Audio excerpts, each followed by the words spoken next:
Hello, and welcome back to the Choosing Your Own podcast. I'm Laura Catherine Etheridge, and I am very glad to be back with all of you. And I am excited because we get to talk about Jesus Christ again today, and we get to talk about the life that we're allowed to live in Jesus Christ if we want to. Abundant life because of Him. It is good news. It is fantastic news. And I love that I get to come on here and I get to talk about it and share it. And I get to be genuinely pumped about this because it allows us to live a whole different life. And I was at a point in my life earlier on, my episodes on here about my story, where, I was okay if my life would just stop. I was at a point where it's like, God, you can take my life and it can be over because I don't like living this way. I dealt with so much anxiety and fear and stress, and I was just fine if life would stop. And now I have to tell you, I get to live a whole different life. And Jesus wants you to get to live a different life too. And He wants it really, really, really bad.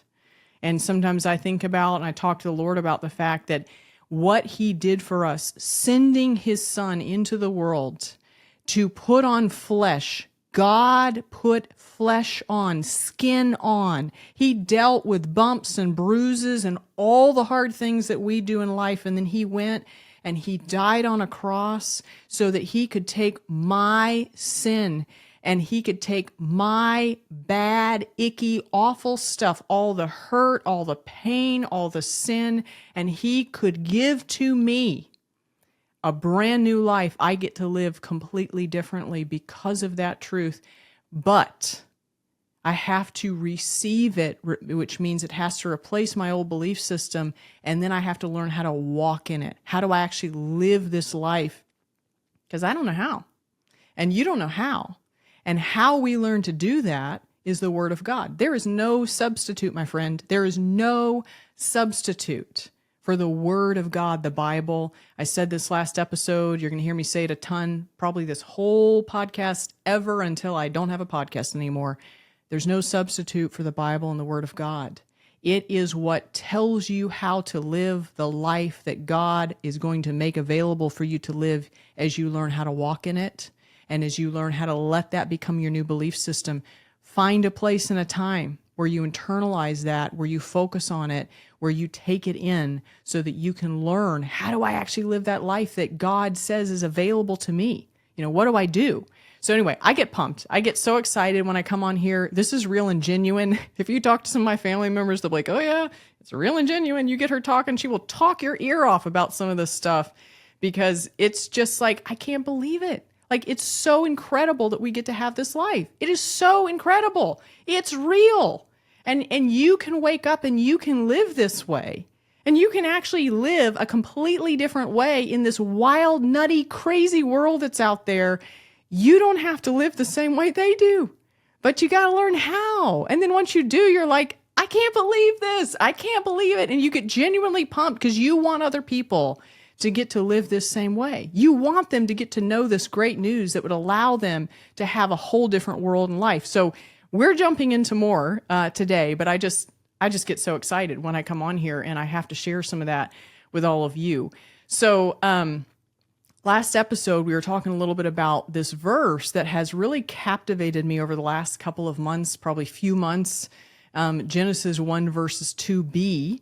And it really caught me. And so one of the pieces we talked about last episode and I had shared was that when we read Genesis 1 verses 2 and we read Genesis 1 verses 2b, we hear these words where it says, and darkness was over the face of the deep and the Spirit of God was hovering over the face of the waters.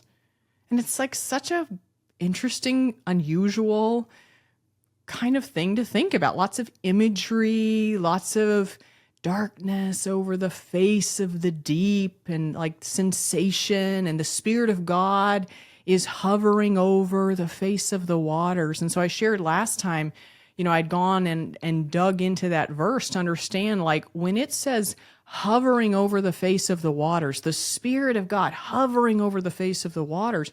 What does that mean? And we can find that out on Google. We just type it in.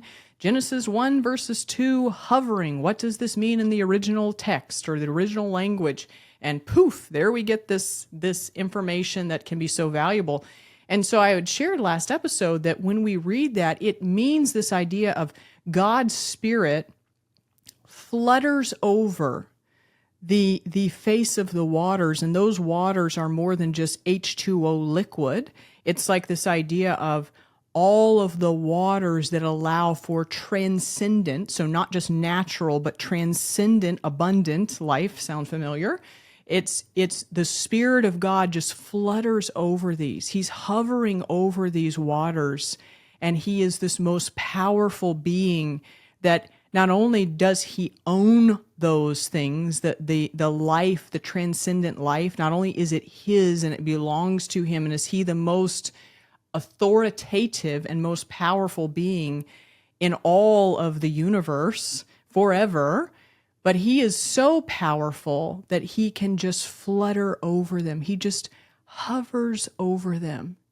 And I love that, because here's this picture of this God, the God of the Bible, the God that you and I are allowed and invited and pursued to do life with. Here is this God that is that powerful that he's not there gripping it white-knuckled, the power of all of life. He's not there shaking and barely hanging on and sweat dripping down his brow. No.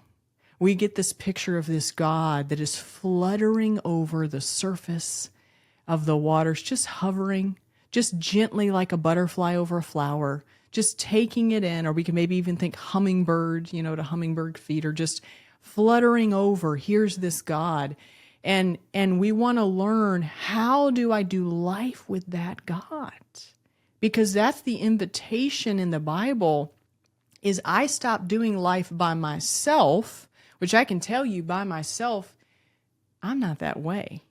I deal with stress. I face problems that are bigger than me. I'm in a world every day that is way more significant than me. And I deal with things that are going to level me. I have somebody I'm working with right now, and I think so much of him, and my heart really goes out to him, because he tells me sometimes, and he calls me LC. He's like, LC, you're not, I'm not very religious. I'm not really a religious person. I don't really do spirituality and faith, and that's fine. God gives everybody choice. He gives me choice, you choice, all of us choice. It's okay. That's not what he wants to do. But he has so much anxiety in his life, so much anxiety. And he deals with stress, and the guy hardly sleeps. He's up at night, tons of nights, and he can't rest, and he is just filled with stress. And my heart just goes out to him, because that is such a hard way to live. It's such a hard way to live. And the invitation of the Bible is we're invited to cease our living apart from God and to come back into living our life with God, and not just a God, with the God of the universe for all of time, the creator of the heavens and earth, the most powerful, significant, loving God, the most intimate being you will ever know, the one that loves you with outrageous love. So much that he sent Jesus, his son that he loved, to die for you so that you could live this way. We're invited to come back into a life that's a with God, together, joint life. And when I start becoming alive to that kind of life, where I realize I'm doing life not alone, with him, and then I realize, who's the him? Who is this him that I'm doing life with and I'm allowed to do life with? And the more my understanding of him, hear me on this, because I missed this for like so many years. I so missed it with all of my type A checklist, Christian to-do list way of trying to do this life. And I kept focusing on me and me doing it better. You pray better, you read better, you worship better, you do more of the Christian activities better and more consistently. And I put a lot of my focus there. And those are wonderful. You've heard me say on this podcast, they're wonderful. They're tools that help us get to know him. But I missed the most important thing. How I get to this life is I focus on the him that I get to do life with. And I can tell you, the more you know him and really get to know him, not like fake, like really get to know him, the more you get to the place that you trust him. And the more that you trust him, the more that you're going to love him. And you're going to want to do life with him. And then in that, I know you, I trust you, I love you, I want to, you surrender. What does that mean? I give to you this life. I give to you, like, I want you to help me with this. I want you to have this. That's lordship. I want you to help take care of this with me. I want you to own this. I want you to solve this challenge with me, for me, in unison with me. And it's in that the power like surges in our life. Okay, it's not in you. It's not in me. It's not in all of my busy to-do listing activities that are maybe great. It's in the relationship with him and learning who him is. And who is he? He is the God that has so much power that in the beginning we learn he owns everything that produces life. It is his, the waters. And we see this God that you can do life with, hovering, just fluttering, just gently fluttering over these waters. And then we learn in the Bible as we internalize that, these other scriptures that start coming forward to realize, whoa, like this idea is all through the Bible. The Bible is one big story and it's everywhere. Listen to some of these verses with this idea in mind. Matthew 28:18. This is Jesus speaking, and we know Jesus is God in flesh, God with skin on, for us to connect to and relate to and feel through the stories feel with our body, feel with our emotions. That's what he's there, God in the flesh. And so here he is, God in the flesh, Matthew 28:18, and he says, all authority in heaven and in earth has been given to me. This sounds a mighty lot like the God hovering over the face of the waters. All authority in heaven and on earth has been given to me. And then we see later, here's a verse that's in Hebrews, we see this other idea, Hebrews 1:3. He, this is Jesus, is the radiance of the glory of God and the exact imprint of his nature. I love that. It's like in the stories in the Gospels, we are seeing God with skin on, Jesus. Jesus is the glory of God and the exact imprint of the nature of God. And he upholds the universe by the word of his power. After making purification for sin, he died for me. He died for you. If you choose to make him Lord of your life and let him have your sin so you get his righteousness, after making purification for sin, he, listen to this, here's the hovering God. He sat down. He's resting. He is sitting. He is hovering. He is fluttering. He is resting. He sat down. Where? At the right hand of the majesty on high. There he is. There he is again, fluttering over, available, that powerful that he can flutter. He can just hover. That's how much power. He can playfully be in this light place over all the most powerful things that control life and make life. And then we get this passage because we want to learn, how do I do life with that God? How does that become real in my life? How do I learn how to live? This Bible. You know, I talk to people regularly. I mean, I think y'all know me well enough at this point. Man, I get around to the Bible with people. Because why? Because I'm obsessed with it. Like, I just keep talking about it. And I love it. And it's like, so I end up talking to people about the Bible, and they'll often tell me, and it is such an important question. It's why the podcast, part of why the podcast got started. It's part of why I'm here today. And they'll ask me, like, I don't really know how to apply that. That is such a good question. And that's a question we should all ask. And so we have this question, how do I apply this? You know, how do I take these things that I just literally read to you? How do I do life with that God? How do I actually live that in my life this week, tomorrow? And so here's this other verse that begins to show us how. Matthew 11:28-30. This is Jesus, God with flesh on. He says, come to me. Come to me, all you who labor and are heavy laden. Okay, so you sweating, working hard, striving, stressing, anxiety ridden, just efforting like crazy. Come to me, all you who labor and are heavy laden, and I will give you rest.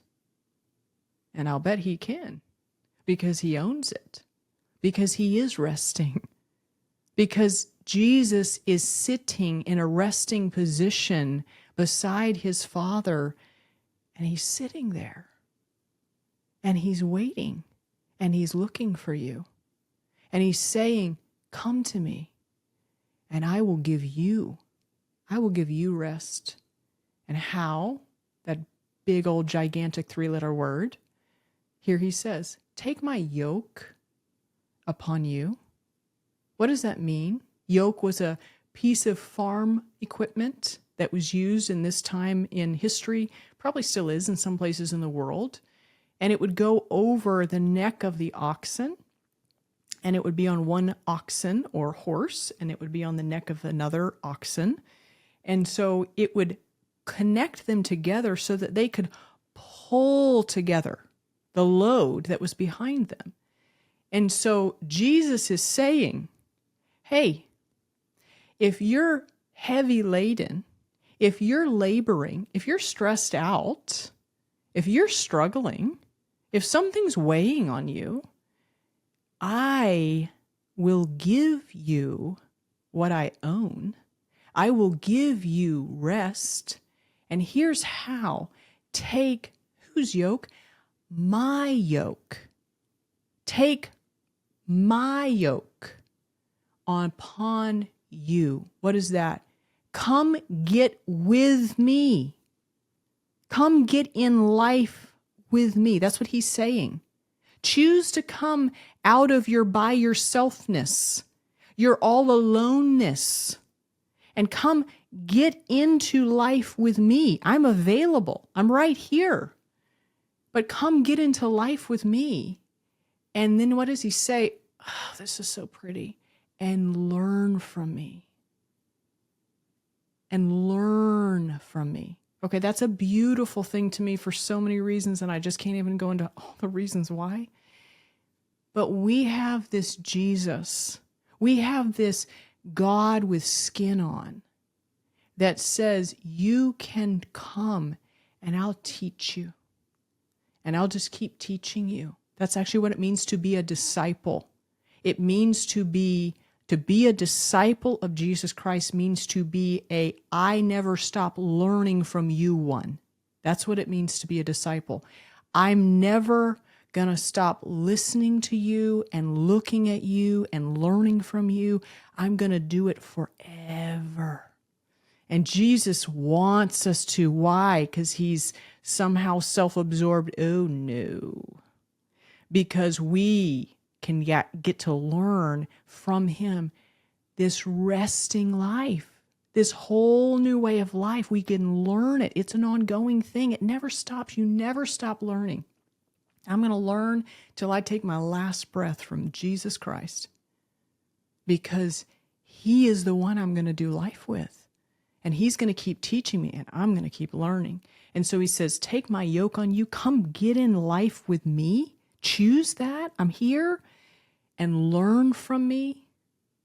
Start learning things from me. For this is so beautiful. I am gentle and lowly in heart.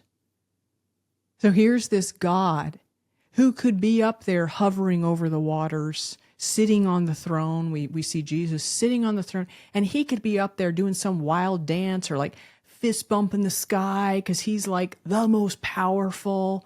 He could be doing that. But what do we see? He's fluttering over the waters in Genesis. And then Jesus is saying, I am gentle. I am gentle with you. You can learn from me because I am going to be so gentle with you. And I am lowly of heart. What does that mean?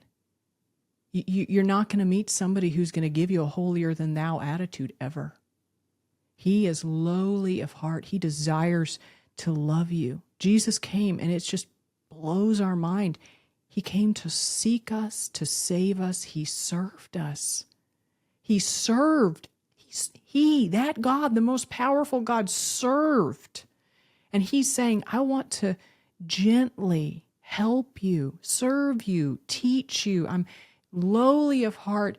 And then hear this beautiful promise. And he says, you will. So what do?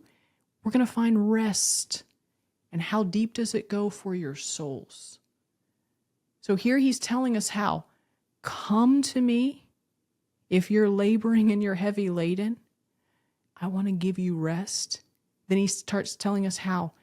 Take my yoke upon you. Come choose to do life with me. Learn from me, for I am gentle and lowly in heart, and you'll find rest for your souls as you do that. And here he says, for my yoke is easy. I bet it is.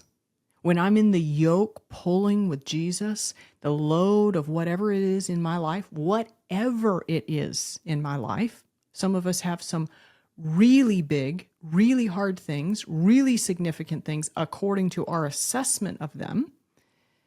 And he says, take my yoke, for it is easy. It's his yoke, and he's in it. And he's saying, come get in life with me, because my yoke, his power is pulling with us. My yoke is easy and my burden is light. And why is it that way? Because of who he is. Because of the God that we learn of in the very second verse of Genesis, the very second verse of the entire Bible. This God that is that powerful that he hovers and he flutters over all of the things, all of the sources of wealth to create life, the waters, the transcendent waters. He hovers over them. And he is the God that has that level of power, and he's inviting you, if you want to bring you and your whole package of burdens, your things in your life, to bring them to him, to do life with him. And so our giant little question, how? He's shown us how. And then practically, how do we do that? You know, if this is drawing you or appealing to you, open up to the Lord. Like, tell him, you know, when this episode ends, or even pause it right now, turn me off and go talk to him. And just say, Father, I want to learn how to do that kind of life with you. I am weary. I am heavy laden. I am facing, and just say what's real, these hard things in my life, and these parts of my relationship, and these decisions, and these health challenges. I'm facing this. I want to do life with you. And then, my friend, stop turning around and looking at what's behind you that you're pulling your burden. Stop looking at it. You start looking at Jesus. You start looking at the Word of God in flesh, Jesus, God with skin on. You start reading the Bible. And then you go through and you start saying, I want to let go of these old beliefs, and God, I want to learn, how do I live with you? And we internalize the Word of God. And I shared this last time. I shared this picture of how do we actually start internalizing the Word of God. You know, we want to look at our emotions. I'm not going to go through this in depth. Please go to last episode and look at it if you want more depth on this. We look at our emotions, current, right now emotions. We look at the things that we're thinking about. We look at what's going on in our physical body. And we say, what does that mean I believe? What is that meaning? This is belief math, okay? This is belief people math. And we pull this together inside and we start journaling this out to get this place that we go, what am I actually believing? And then we go and we take a verse like I just read to you, Matthew 11, 28 through 30. And we find a verse like that is Jesus inviting us into a whole new way of doing life with him. A whole new way of getting to do life with Jesus Christ, a whole different belief system. And we sit there and we just sit in that verse. If it meditates with you, you don't need to go find 15 other ones. Sit in that one. Sit in it for 6 months. I mean, I'm not kidding. Pick it. Sit in it. Spend 10 minutes each morning sitting in that verse. And as you do, your thoughts will begin to become different. You will begin literally to have different data in your head. The old belief, I said this last time, it's just a good way of graphically describing it. Take the old belief to divorce court. Tell it you're done with it for good. And then you just say that with the Lord. You say, Lord, I'm done with this. I don't want it anymore. And then you allow the new belief, the Word of God. You take it in and you say, God, I want to do life with this instead forever. I want to be married to these words of yours forever, always. And you sit in those words. I know it sounds like how can that change you? It will change you. We have this verse that says the Word of God is alive and it is active and it is sharper than any two-edged sword, and it is able to divide between the soul and the spirit and joints and marrow. It can get into the tightest crevices of your being, is what it's saying. It can get in there where you didn't even know there was an in-between there to get in. It can get in there and it can make you a different person. It's not you. It's you engaging with it. It's the Word of God. It's God in you. It's God with you. It's Him in your life that makes you different. And you take in that Word and you just meditate on it. Just 10 minutes. I'm telling you, you'll be different. And you sit there and you think about it. You just think about it. And then it'll start changing how you feel. Your emotions will actually be different as you sit there and think about things like Jesus saying He wants to do life with you, and Him being gentle with you, and Him being lowly of heart with you, and Him wanting you to learn from Him, and Him wanting to be next to you in the thing that you're walking through right now. Why, right there with you. He wants to be with you in whatever you're walking through, right there with you. And you start letting that inside of your emotions, and it will start making your emotional state a different emotional state. And then your body, that's the order I notice it changes in. Then my body starts being different. Then I stop feeling so stressed out. Then I stop snapping at people and losing my temper and having a bad day all the time. Because why? Because I'm with Jesus. Because I'm like with Him, like in life, like He's in me. His Word is in me. I'm doing life with Him. I'm not alone anymore. I don't feel alone. It's not fake.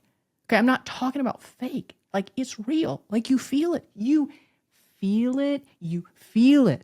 You feel it. It's different. And He's in you. And then as He's in you, you begin to walk it out and you begin to live a different life, because in your body, a whole different belief system exists now. And you begin to realize, man, The Word of God really is alive and it's really active. The Word of God really does make you different.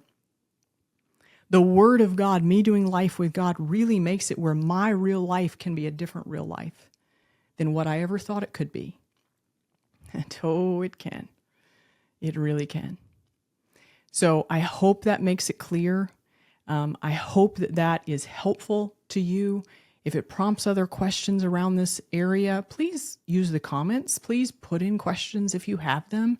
And let's see if we can't get the questions answered for you if there's other questions that prompts. But I leave you with that this week to take away, to practice, to go engage with him. Like, it is incredible that this is true, that this God lives, he exists. And I remember hearing a number of years ago, as I was listening to, actually, I think it was a Dallas Willard teaching. He's a great one to listen to. He's all over the internet, passed away a number of years ago, but he's a great teaching. And he talks about, if you really want to come to know that the Bible is true, you just start living as if it is, and then you will find out that it is. And that is just such a great word, because we do. And it doesn't sound real. It won't sound real. It won't feel real. It won't change how you feel instantaneously. But as you sit in it, and that old belief system, you're ready for it to be divorced from you for good and for always.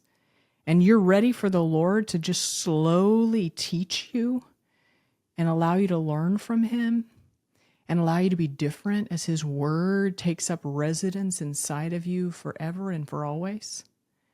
You will become different. And then you will learn, not, I believe the Bible and it's all up here in your head. You will learn. Experientially, you will know God, and you will experientially know the Word of God.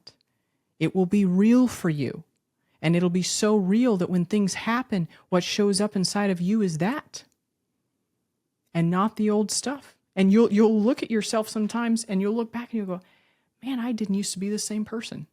I wasn't this person. I wasn't this version of me. Y'all have heard me talk about that for myself. I did not used to be this version of me. I did not used to be this person. And probably in 2 years, I won't be this person. Why? Because I'll have been with Jesus. And when you're with Jesus and you're really, really ready for him to come in and his word to come in and for it to replace things inside of you, and you spend time with him and you are intimate, like the old stuff comes out and his word comes in, you'll be different and you'll change. And you'll know the Word of God experientially, and you will know God experientially. You'll know he's real. It won't be a figment of your imagination. It won't be something you're supposed to believe. It will be real in your life. So I leave you with all of that. Turn to the Lord. Spend time with him. Shut this off. Talk to him about what stands out to you. Ask him for what you heard that you liked. And then find a way to go get in that yoke with Jesus this week and get into the Word of God. Have a blessed week. I can't wait to see all of you back here next time.